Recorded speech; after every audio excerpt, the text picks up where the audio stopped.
দশম গ্রেডে বেতনসহ ৩ দফা দাবিতে দ্বিতীয় দিনের মতো কেন্দ্রীয় শহীদ মিনারে অবস্থান কর্মসূচি পালন করছেন সরকারি প্রাথমিক বিদ্যালয়ের সহকারী শিক্ষকরা। চলছে কর্মবিরতিও। কর্মসূচিতে রয়েছে 4টি শিক্ষক সংগঠনের মোর্চা, প্রাথমিক শিক্ষক দাবি বাস্তবায়ন পরিষদ। দশম গ্রেডে বেতন ছাড়া অন্য 2 দাবি হচ্ছে চাকরির 10 ও 16 বছরে উচ্চতর গ্রেড পাওয়া নিয়ে জটিলতা নিরসন এবং শতভাগ বিভাগীয় পদোন্নতি নিশ্চয়তা। শিক্ষকরা জানান, সম্প্রতি প্রধান শিক্ষকদের বেতন 11তম থেকে 10ম গ্রেডে উন্নীত করা হলেও সহকারী শিক্ষকদের জন্য সেই সুযোগ রাখা হয়নি। বহুবার এসব নিয়ে আলোচনা হওয়ার পরও মেলেনি কাঙ্ক্ষিত ফল। তাই এবার দাবি আদায় না হওয়া পর্যন্ত আন্দোলন চলমান থাকবে।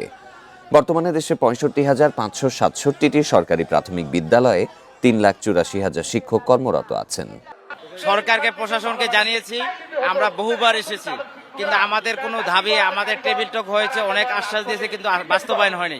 বিভিন্নভাবে আমরা অন্যান্য ডিপার্টমেন্টের তুলনায় বঞ্চিত এবং সেই বঞ্চনা থেকে মুক্তি পাওয়ার জন্যই আমরা এই আন্দোলন কর্মসূচিতে এসেছি।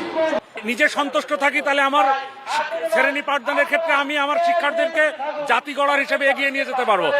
স্নাতক দ্বিতীয় বিভাগ সারা বাংলাদেশের সকল ডিপার্টমেন্টে যেখানে সমযোগ্যতা 10ম গ্রেড, আমরা সেই 10ম গ্রেড চাচ্ছি।